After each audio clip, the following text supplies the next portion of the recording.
Okey, Assalamualaikum warahmatullahi wabarakatuh. Tanpa melengahkan masa lagi, kita teruskan dengan BM Kertas 2 bahagian B, yang di mana kita akan mula menulis karangan dalam satu perenggan sahaja. Itu yang pertama. Dan yang kedua, kita perlu menggunakan beberapa penanda wacana. Sebaik-baiknya, sekurang-kurangnya cikgu rasa kamu perlu hafal dan menggunakan lima penanda wacana perlu digunakan, dan cikgu rasa hafal 6 ataupun 7 insya-Allah mencukupi. Seterusnya, kalau kamu nak tengok contoh penanda wacana, kita boleh tengok kat sebelah ni, yang ni lah, yang ni. Selain itu, di samping itu, sementara itu, lebih-lebih lagi, dalam masa yang sama, pada waktu yang sama, seterusnya. Dan biasanya kalau kita nak tulis isi yang terakhir, kita akan menggunakan penanda wacana penutup. Contohnya akhirul karam, akhir sekali dan sebagainya. Tapi si payah pun sepak, tulis je akhir sekali. Habis. Dan penanda wacana yang paling penting cikgu rasa adalah ni, kamu nampak ni, antara. Antara adalah penanda wacana ataupun pemula kepada perenggan bahagian B yang paling baik. Macam mana tu? Jom kita tunjuk. Okey, yang ni adalah contoh soalan yang di mana kamu diberikan 5 gambar. Biasanya dia bagi 5 isi penting terus di dalam tulisan lah. Contohnya membuang air bertakung. Contohnya ni dia tak bagi gambar, dia bagi terus. Tapi yang ni dia bagi gambar. Tak apa, no problem. Kita masih boleh lakukannya. Jadi macam mana kita nak mulakan, cikgu? Macam mana nak mulakan ni? Bagi gambar, kita nak tulis karangan macam mana? Mula sekali kita akan tulis karangan. Pastikan karangan kamu ada jarak. Ada jarak, okey? Jadi kat sini, padam semua. Ada jarak pada perenggan yang pertama untuk cantik lah. Dia punya fungsinya untuk nampak estetik, cantik sikit. Dan apabila nak cari perenggan kedua senang. Tapi untuk bahagian B kita akan buat satu perenggan saja. Macam mana kita mulakan? Jom kita mulakan dengan perenggan yang cikgu suka, penanda wacana yang cikgu suka, iaitu antara. Okey, antara. Kita akan spacekan sikit. Okey, dah cara. Antara, lepas tu kita nak tulis apa, cikgu? Biasanya bahagian B dia akan bagikan tajuk pada bahagian B, dia akan tunjukkan, dia akan tuliskan tajuk yang penting ataupun temanya. Contoh di sini kalau kita boleh baca terus, cara-cara menjaga kebersihan kawasan rumah. Ataupun kalau dia tak bagi dalam keadaan macam ni pun, dia akan tulis di bahagian atas. Bahagian soalan tu dia akan tebalkan tajuk tersebut. Jadi kamu ambil sahaja, kamu tulis antara dan kamu tulis salin balik antara cara-cara. Tapi kalau bila dah tulis antara, kita tak tulis cara-cara, kita tulis cara itu satu saja. Okey, selepas tulis cara, kamu akan tuliskan tajuk besar tersebut. Kalau kamu tengok kat gambar ni, tajuk besarnya berada di tengah ni. Jadi kamu akan salin saja dan letakkan di bahagian bawah. Jadi kamu tulis antara cara menjaga kebersihan kawasan rumah adalah, okey, nak tulis apa lepas tu? Adalah apa? Kamu tengok gambar-gambar tersebut ataupun kamu tengok balik isi-isi yang diberikan. Kamu salin sahaja ataupun kalau bagi gambar, kamu kena translatekan kepada ayat. Jadi cikgu akan tulis di sini, kita ambil gambar yang kakak kiri yang membuang air takungan tu. Antara cara menjaga kebersihan kawasan rumah adalah memastikan tiada air bertakung. Cikgu tulis ini pada, tapi sepatutnya kita guna di. Tiada air bertakung di sekitar. Pada sekitar ni salah. Di sekitar kawasan. Okey. Jangan noktah lagi, jangan noktah. Kita kena tulis huraian. Macam mana kita nak tulis huraian? Kita akan menggunakan teknik MBK. Sama macam bahagian C, tapi kali ini kita hanya gunakan satu huraian saja. Sama ada kamu menggunakan M ataupun B ataupun K. Cikgu rasa M dengan K senang, B susah sikit. Kadang-kadang susah. Jadi M tu bermaksud mengapa perkara tersebut dilakukan. B, bagaimana. Kamu kena tunjuk step-step, cara-cara dia satu persatu. Dan K, kesannya. Kalau kita tulis M, mengapa, antara cara menjaga kebersihan kawasan rumah adalah memastikan tiada air bertakung pada kawasan.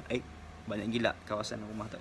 Antara cara menjaga kawasan, memastikan kebersihan kawasan adalah memastikan tiada air bertakung. Cukup saja. Pastikan tiada air bertakung. Supaya, mengapa? Supaya nyamuk tidak dapat membiak noktah. Okey. Ataupun kamu menggunakan B, MB, iaitu bagaimana. Bagaimana. Antara cara menjaga kebersihan kawasan rumah adalah memastikan tiada air bertakung dengan membuang sampah sarap lah biasanya. Membuang sampah sarap. Biasanya sampah tu menjadi tempat takungan air. Tempat takungan air. Memastikan tiada air bertakung dengan membuang sampah sarap di sekitar kawasan di kawasan rumah. Di kawasan luar rumah. Okey, sampah sarap di sekitar di kawasan luar rumah. Okey. Isi satu dah tulis, jadi yang ni kita akan X kan. X. Warna merah cantik sikit. Jadi kamu pilih isi yang seterusnya. Membuang sampah. Okey, betul. Kalau sampah berterabur kat rumah kita, bau dan juga bakteria-bakteria dan sebagainya semua akan masuk dan datang dan boleh jadi akan berjangkit dengan kita. Okey. Macam mana nak edit tu? Okey, jom. Yang kedua. Jadi kamu pilih mana-mana penanda wacana yang seterusnya. Biasanya cikgu akan tulis selain itulah yang paling senang sekali. Ataupun oleh itu, selain itu. Edit. Selain itu, koma. Jadi kamu akan tulis isi apa? Membuang sampah. Tulis je. Apa yang pola? Membuang sampah. Cara-cara anak kita mestilah menulis seolah-olah kita menerangkan cara-cara tersebut. Jadi selain itu kita juga mesti membuang sampah. Okey, membuang sampah. Mengapa? Supaya rumah tidak dipenuhi dengan barangan-barangan toksik ataupun barangan-barangan yang kotor. Apabila kotor, banyaklah jangkitan. Selain itu kita juga mesti membuang sampah supaya tulis reason kamu. Mengapa? Ataupun kamu tak nak, kalau kamu tak nak bagi tahu reason kamu mengapa kita buat macam tu, kamu gunakan MB. Bagaimana perkara itu dilakukan. Selain itu kita juga mesti membuang sampah dengan membuangnya ke dalam tong sampah. Bagaimana lah ni? Dia bagi kamu ajar macam ni mau bersih tu. Senang je, ambil sampah, buang tu sampah. Tapi betul dalam karangan this is complete answer. Satu jawapan yang complete, yang sempurna. Selain itu kita juga mesti membuang sampah dengan membuangnya ke dalam tong sampah ataupun ke tempat yang sepatutnya, ke dalam tong sampah. Okey, noktah.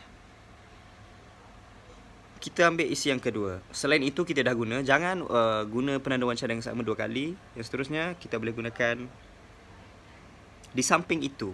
Di samping itu.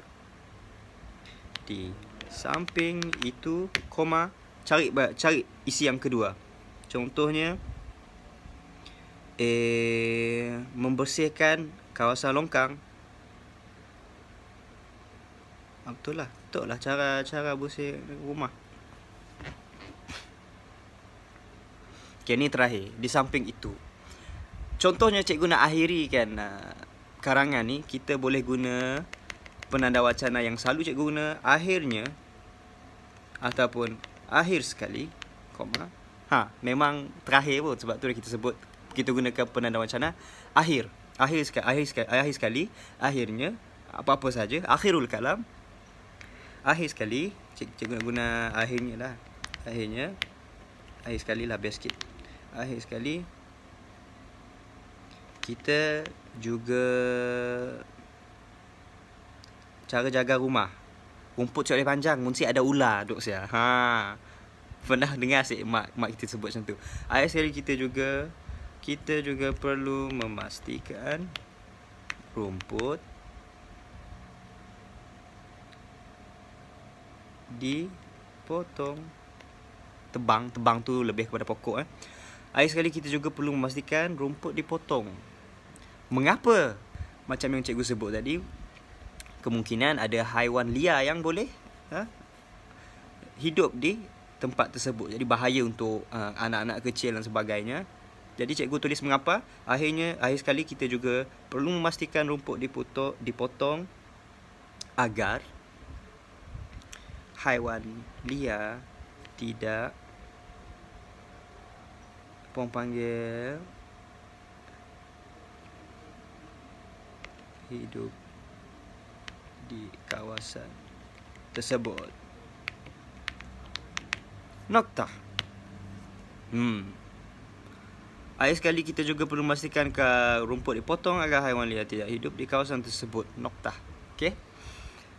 Kalau kamu nak tulis bagaimana dengan mengupah pemotong rumput datang ke rumah dan dia akan settlekan semuanya, ya boleh juga. Ataupun kamu nak tulis kesannya, apa kesannya.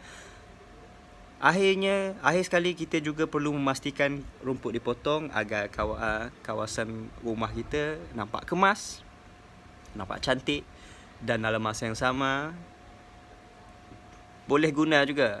Mengapa dan kesan lebih kurang sama, tapi bila kamu tanya diri kamu apa kesan dan mengapa, kadang-kadang boleh keluar jawapan yang berbeza.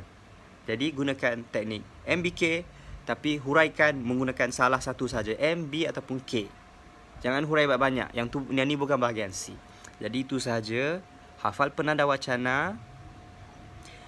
Salin sahaja isi yang diberikan ataupun translatekan gambar tersebut kepada isi yang boleh kamu tulis. Dan akhir sekali huraikan sikit. Huraikan sikit tu gunakan formula MBK lah. Jadi itu sahaja. Assalamualaikum.